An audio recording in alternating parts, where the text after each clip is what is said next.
안녕하세요. 제가 오늘 소개해드릴 책은 유튜버 신사임당으로 더 유명하신 분 주언규님의 Keep Going이라는 책입니다. 부제는 나는 월 1,000만 원을 벌기로 결심했다 입니다. 먼저 저자 소개. 주언규. 대학 졸업 후 SBS 미디어넷 사업팀, 한국경제 TV증권팀에서 PD로 일했다. 지하 단칸방에서 살다 돈을 모으겠다고 결심한 후 열심히 절약하고 주식 투자를 해서 종잣돈을 마련했다. 직장 생활을 하며 부동산 임대업, 온라인 쇼핑몰 부업 등으로 돈을 벌었고 이후 회사를 그만두고 오프라인 매장 운영, 유튜브 방송을 시작하면서 사업가로 성장하고 있다.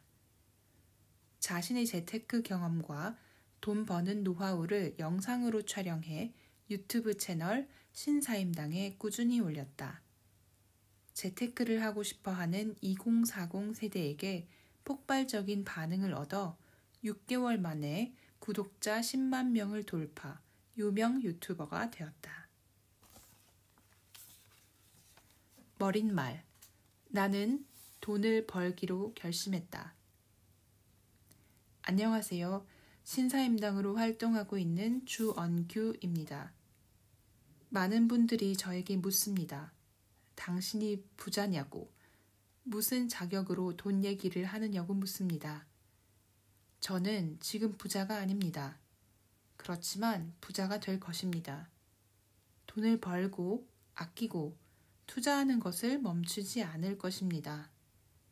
경쟁자를 맞닥뜨리고 위기에 봉착하고 성과가 없는 것처럼 느껴지는 하루하루가 거의 매일 반복되고 쌓여가더라도 말입니다. 어떤 사람들은 돈을 벌고 그 경험을 공유하면 이제 끝물이라고 합니다. 돈을 벌기 전에 아이디어와 계획을 말하면 그걸로 돈을 벌어봤냐고 손가락질합니다. 돈을 벌고 있다고 말하면 그것은 너에게만 해당되는 것이라고 합니다. 어떤 순간에 돈 얘기를 하더라도 지적을 피할 수 없습니다. 그래서 저는 이 책을 준비하는 동안 숨고 싶은 마음을 주체할 수 없었습니다. 매일 밤 불면증에 시달리며 내가 정말 끝물이라서 공개하는 것일까? 내가 돈을 덜 벌고 말하는 것일까? 내가 곧 망하는 것일까? 너무 어려운 방법 또는 나에게만 해당하는 이야기를 하고 있는 것일까? 하는 생각을 멈출 수가 없었습니다. 저는 그런 사람이라고 하니 실제로 그런 사람이 된 것 같은 생각에 빠져들었습니다. 그리고 오늘 저를 사로잡고 있는 이 음침한 생각들에 맞서보기로 결정했습니다. 저는 앞으로도 돈 이야기를 할 것입니다. 우리는 돈을 벌 것입니다. 평범하고 아무것도 아닌 것처럼 느껴지는 삶, 출퇴근하고 스트레스를 받고 어제와 비교했을 때 아무것도 변하지 않는 것 같아도 결국 우리는 돈을 버는 방향으로 나아갈 것입니다. 다른 사람과 비교하지 않고 오늘도 묵묵히 하루를 쌓을 것입니다. 멘탈이 무너져도 계속해서 keep going 할 것입니다. 돈이 세상의 전부가 아니라고 훈계하는 메일을 보내거나 댓글을 다는 분들이 아직도 종종 있습니다. 돈이 최고의 가치라고 생각하지 않습니다. 가족, 목숨, 건강, 행복 등 돈보다 앞서는 가치가 많다고 생각합니다. 저는 돈보다 가치 있는 것들을 지키기 위해서 돈을 벌기로 결심했습니다. 돈을 더 벌어서 돈이 소중한 가치들에 우선하지 않도록 할 것입니다.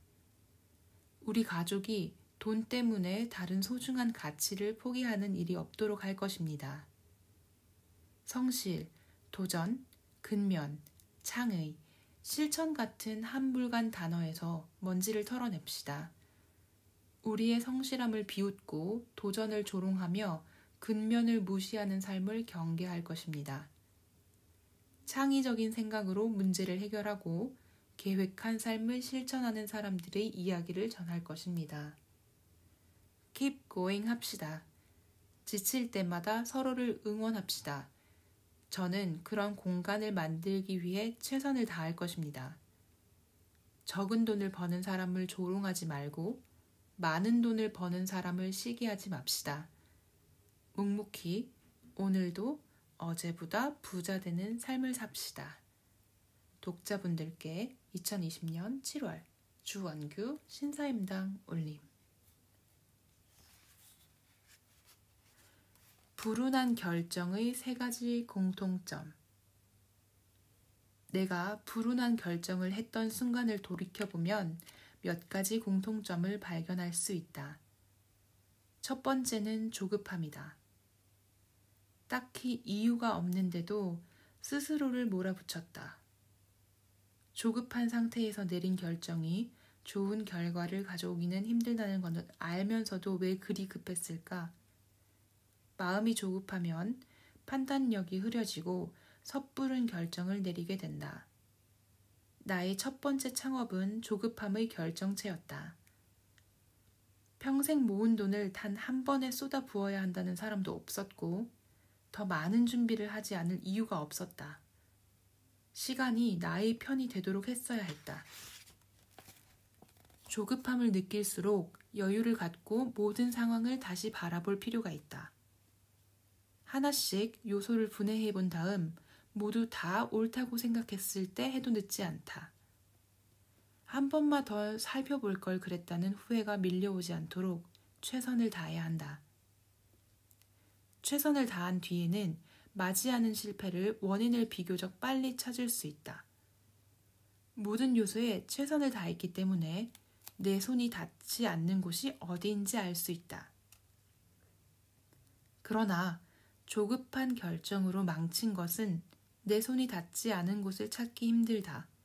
그래서 실패 원인을 개선할 염두도 나지 않는 것이다. 어디서부터 잘못됐는지 파악조차 하기 어렵기 때문이다. 여유롭다는 것과 최선을 다한다는 말이 서로 맞지 않는 것 같지만 달리 표현할 방법이 없다.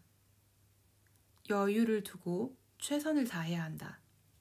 물론 빠르고 정확하게 모든 부분을 검토하고 결정하는 사람도 있다.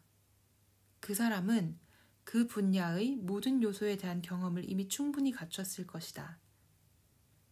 초보자가 베테랑을 쫓아서 대충 하면 나중에 탈이 난다. 스스로가 초보인지 베테랑인지 판단이 서지 않는다면 초보라고 생각하는 것이 낫다. 두 번째는 격앙된 감정이다. 좋은 감정이든 좋지 않은 감정이든 마찬가지다. 감정이 고조된 상태에서 내린 결정들은 대부분 후회로 이어진다. 나는 우울한 감정 때문에 주어진 기회를 포기하기도 했다. 또 반대로 무모한 용기에 고취되어 리스크 요인을 과소평가하고 과감한 시도를 하기도 했다. 나처럼 감정 기복이 심한 사람들은 아침에는 무엇이든 할 수 있을 것 같다가도 저녁이 되면 아무것도 할 수 없을 것 같다.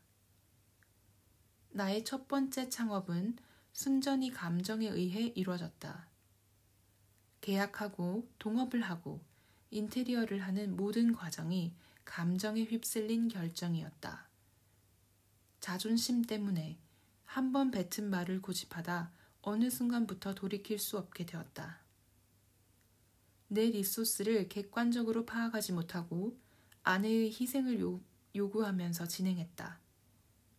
가게를 열고 손님이 없다는 현실을 처음으로 마주했을 때는 우울감과 나 자신에 대한 분노로 인해 아무것도 할 수 없었다. 조용히 감정을 누그러뜨리고 목표를 정리한 다음 해결책을 모색하고 나서야 나의 첫 사업은 자리를 찾았다. 어떤 결정을 내리기 전에 나 자신에게 이렇게 물어보자. 나는 지금 어떤 감정 상태인가?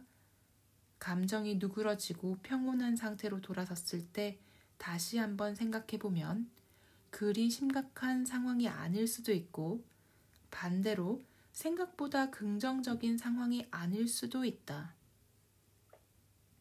감정을 버리기는 어렵다. 그러나 가끔씩 찾아오는 감정에서 벗어난 순간 그때를 놓치지 말고 중요한 결정을 내리는 것이 좋다. 세 번째는 그 결정을 지켜보는 타인이 있었다. 계약 당사자 외에 다른 사람을 말한다. 내 감정만으로도 냉철한 판단을 내리기 힘든데 하물며 타인의 감정까지 신경 쓰면 올바른 결정을 내리기 더더욱 어렵다. 잘못된 방향으로 가고 있든 잘못된 결정을 내리든 그때의 나를 돌아볼 필요가 있다. 나의 문제점이 무엇인지, 나의 심리 상태가 어떤지를 알면 같은 실수를 반복하지 않을 수 있다. 돈 버는 인생의 특징.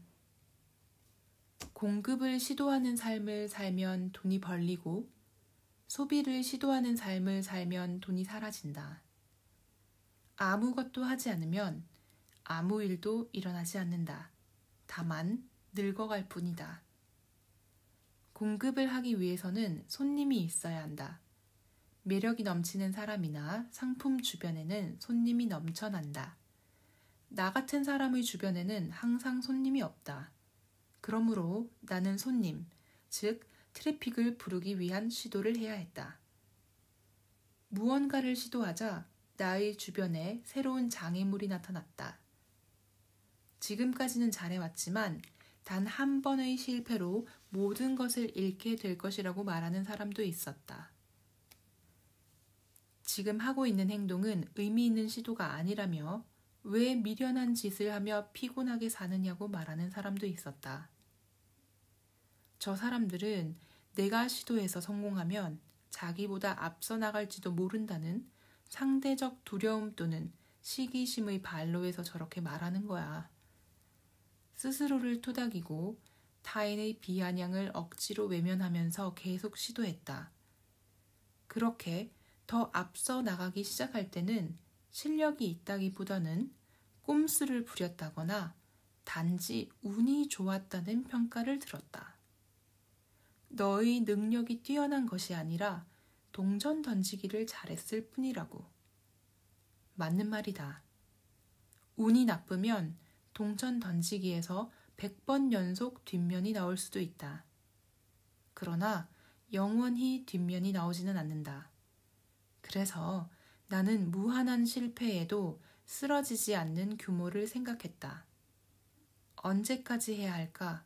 몇 번쯤 시도해야 할까? 이런 질문이 부질없다는 것을 알았다. 기대값이 명확하다면 행운이 올 때까지 해야 한다. 다시 시도하는 데 필요한 것은 돈과 시간이다. 시간은 매일 24단위가 충전된다. 살아있는 한 시간은 무한하다. 이제 남는 것은 무한히 할 수 있는 돈을 어떻게 공급받을 것인가 하는 문제다. 그래서 나는 월세 투자를 하기 시작했다.